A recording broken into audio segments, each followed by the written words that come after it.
Hari Om. Let's start with the prayer.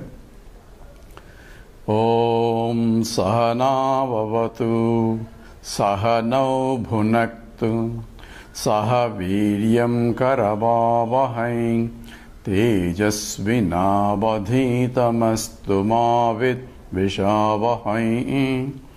Om Shanti Shanti Shanti. Chinmayam Vyapyat Sarvam Trailokyam Sacharacharam Tatpadam Darsitam Yena Tasmai Sri Gurave Namaha. Sri Gurubhyo Namaha. Hari Om.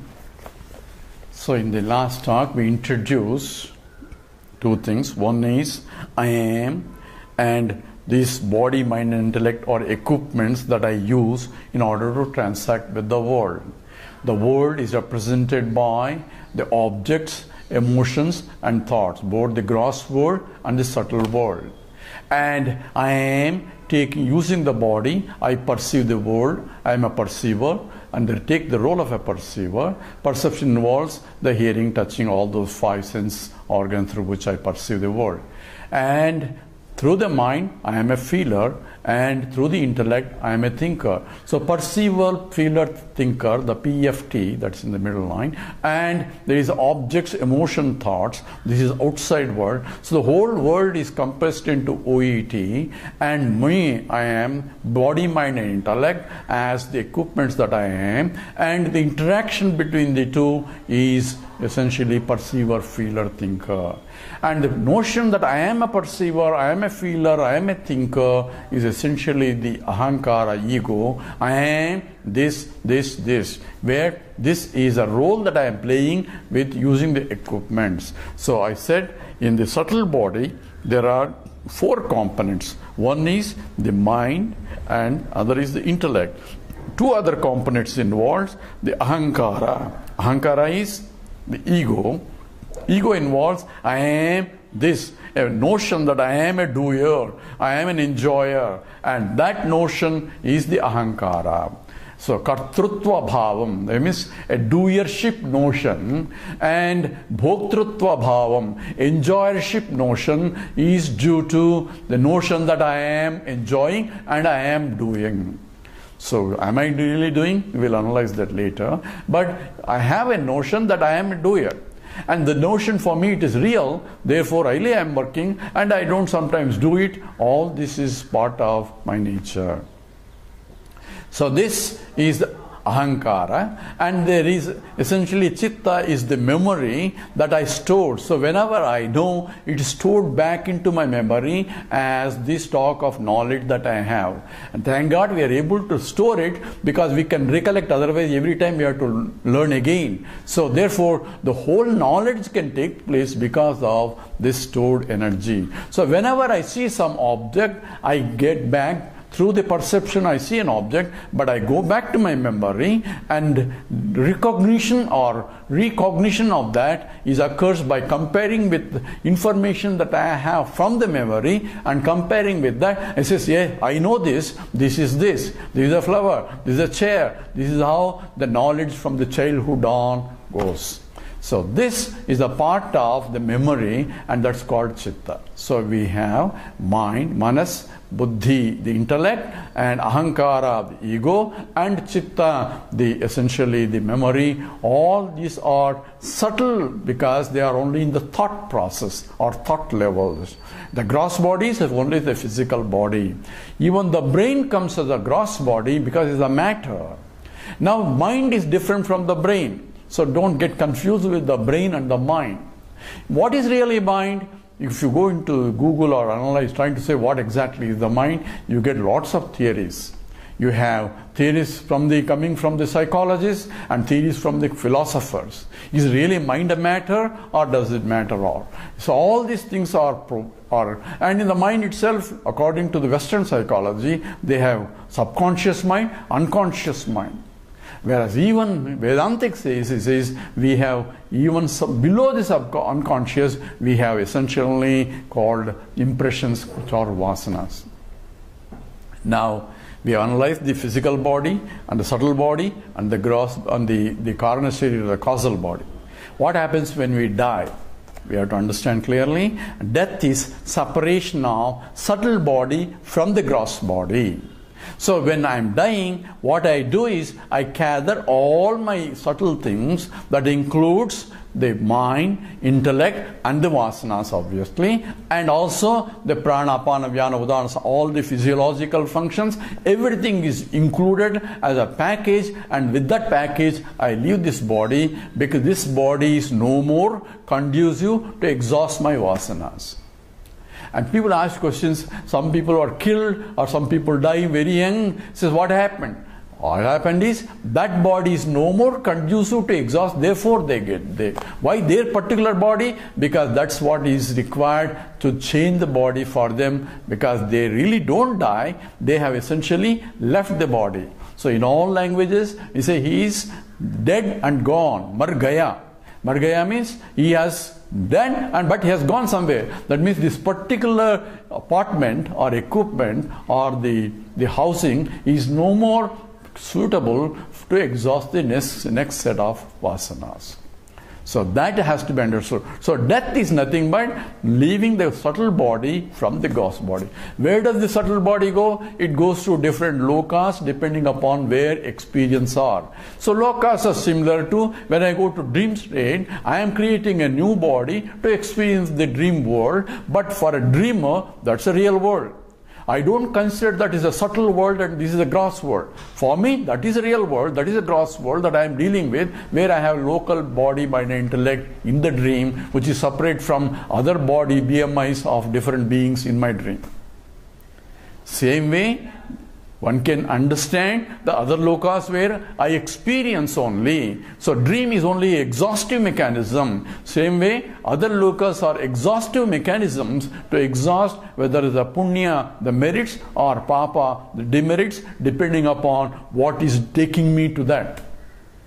And vasanas essentially grooves in which thought flows. Flow of thought means a direction, and the direction is provided by the vasanas. So to which direction the mind and intellect, the subtle body goes, is determined by the vasanas that I have. The lingering, that is the next set of vasanas ready to germinate, they will propel me to that field of action that I go.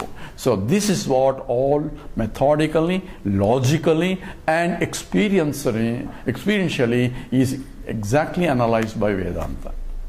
Now we understand what is death and what is birth. Birth is now nothing but the subtle body entering into a particular womb to taking the gross body that is conducive to exhaust the next set of vasanas. That is the prarabdha karma brings that subtle body into this gross body. So it's entering, that's called anupravesham. It's entered. Now who enters? Brahman enters. Brahman is nothing but the total. So Brahman is, every object is also Brahman, and therefore he enters as though into the gross body to exhaust those particular set of vasanas. So if you look at the whole logic, everything is packed logically and exactly as it should be, and everything is self-consistent also. So we have analyzed 3 bodies and 5 states of consciousness. Now we will go into a little bit subtle analysis in terms of who is that I am. You say I am using these 3 bodies and 3 equipments or 5 koshas for me to exhaust. Then who is that I am? Now let's go back to original start. What was there before the creation? This pure Satchidananda Swarupa alone is there, and that is infinite. It's a conscious entity that is there all pervading. Then where is this BMI and all these things coming in? In the chart there is Om that is separate, and in between there is a V, vasanas, and the vasanas are the one below that only. I have BMI, and I cannot through BMI go beyond this using that consciousness which is I am. Now exactly what is the nature of myself? Let's look at this from clear understanding. One is I am Brahman, means Brahman is defined by Vedanta as pure consciousness. Says Prajnanam Brahma, and pure consciousness cannot become anything. Because becoming involves only finite things can become something, infinite cannot become something because it involves a vikara or a modification, and infinite cannot be modified. Now how do you explain all this world? Who is a Jeeva? A consciousness as though entered, you mentioned. So now we have to give some account of what is this and what is the total, what's the relation between the two. So here there are two approaches are given by the Vedanta. One is called the Bimba Pratibimba Vada, and the second one is called the Ghatakasha Mahakasha Vada. So we'll explain these two. It says Bimba Pratibimba. Bimba means reflection. Bimba is the original, Pratibimba is a reflection. So this is reflection theory, and it becomes a very important to understand this reflection theory because the whole science of this life itself is based on that. And we'll go into more details of this as we go along, but at least here we'll start with who is a Jeeva. So who is a Jeeva has to be a conscious entity. And we said he is aprameyam, he cannot be known. Why? Because it's self-conscious entity. So when you are in the pitch dark room where you cannot see anything, I'll ask you, are you there? So what you should say? Yes, I am there. So how do you know? Because you cannot see anything. You said you cannot see anything, you don't know anything there. So how do you know you are there?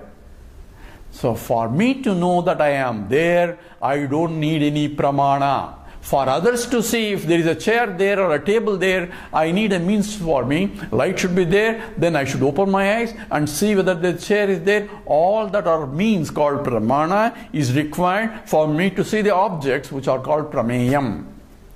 But for me that I am there, that I know I am there, that I exist there, I don't need any pramana because I am self-existing, self-conscious entity.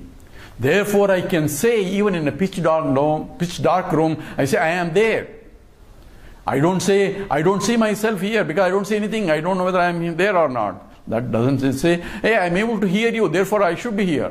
It's not a logic. It's not by direct perception. It is not by Vedanta says you, hey, you are there because Vedanta says so. No. Whether Vedanta says or not, I know I am there. Because my existence, my consciousness is self-proven.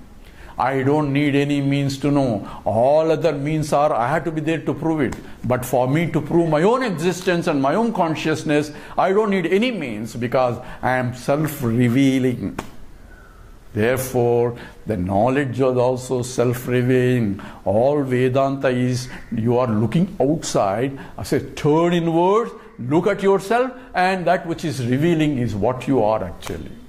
So Vedanta is a pramana only to turn your attention and point out in the right direction for you to look, and that's why it is a pramana. So we have addressed that issue. Now, say what exactly I am. Now look at the whole consciousness is all pervading. You can think of it as a light of consciousness. Now, when there is a light, I cannot see the light. So when I go to a pitch dark room, I made a statement that I cannot see anything. Why? Because there is no light. So where a light is required, when the light is required and the light falls on the objects and the objects reflect back to me that light, and what I see is the image of that object which is reflection of the object. We understand that physics also, right? So whenever I say I am seeing a pot or a chair or a table there, I am not really seeing a pot or a table or a chair. What I am seeing is the light that is falling on the object getting reflected by that form and forming an image through my eyes, through a retina, and the image is what is transmitted as though into a thought. And I say, yes, there is a chair thought in my mind, therefore there is a chair thought outside. How is this occurring? By the reflection process. In the same way, all-pervading consciousness is the light of consciousness falling on the subtle body, gets reflected. And that reflection is called Chidabhasa.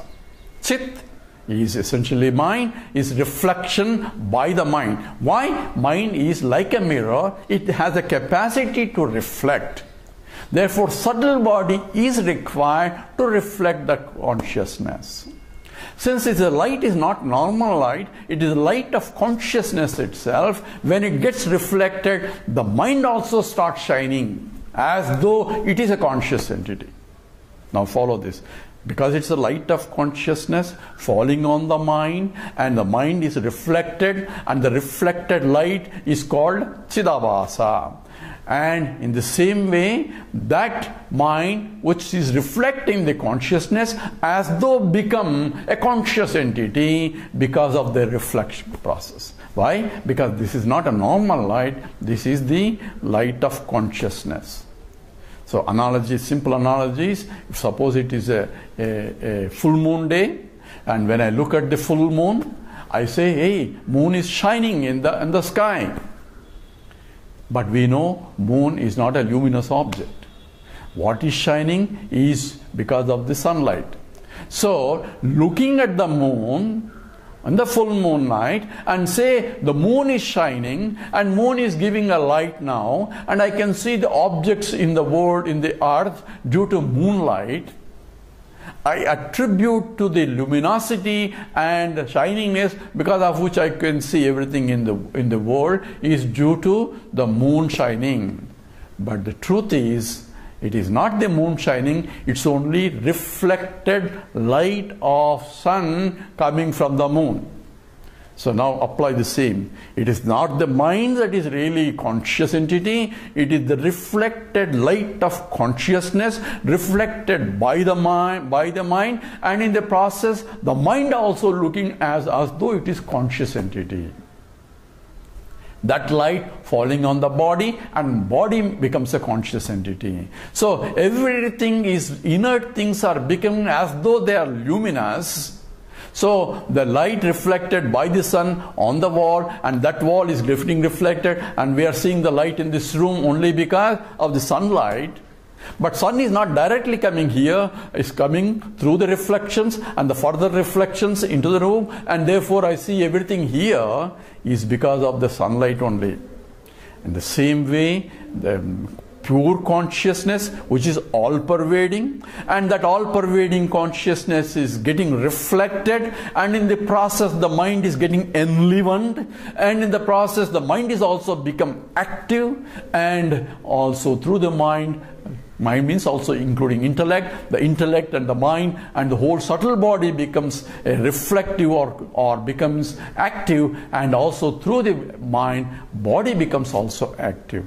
If the subtle body leaves the body, then this body becomes a gross and it cannot reflect. Now you have to understand this process. Consciousness which is coming reflected by the mind, and the reflected mind is passed on into further reflections all the way up to the gross body. So subtle body and the gross body all becoming dynamic, all because of presence of that consciousness that is drifting through. Now you ask, consciousness, why are you doing all that? If you ask sun, sir, why are you shining in my room, all this light? He says, I have nothing to do with this. I am just self-shining because that's my nature.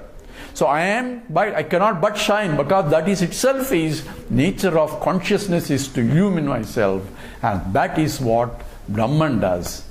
But from the point of in its presence everything becoming active, that's because the equipments are capable to get reflections, and the reflected capacity is because of the subtle body, and therefore life is now defining.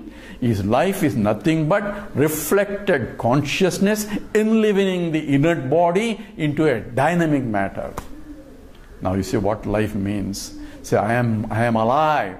I don't know what life is. Science cannot explain what life is. Doctors can only tell you he's alive or dead because he's breathing or he's functioning and he's thinking, and therefore he's responding to the stimulus, therefore he's alive. But what exactly lives are? We don't know. Now that's why science or other objective sciences cannot account what exactly that is, which because of which the whole thing is working. And for that only now we see why Vedanta becomes a pramana. We'll go into more details of this. Now we'll stop at the prayer. We'll come back to this again. Om Purnamada Purnamidam Purnat Purnamudachyate Purnasya Purnamadaya Purnameva Vasishyate.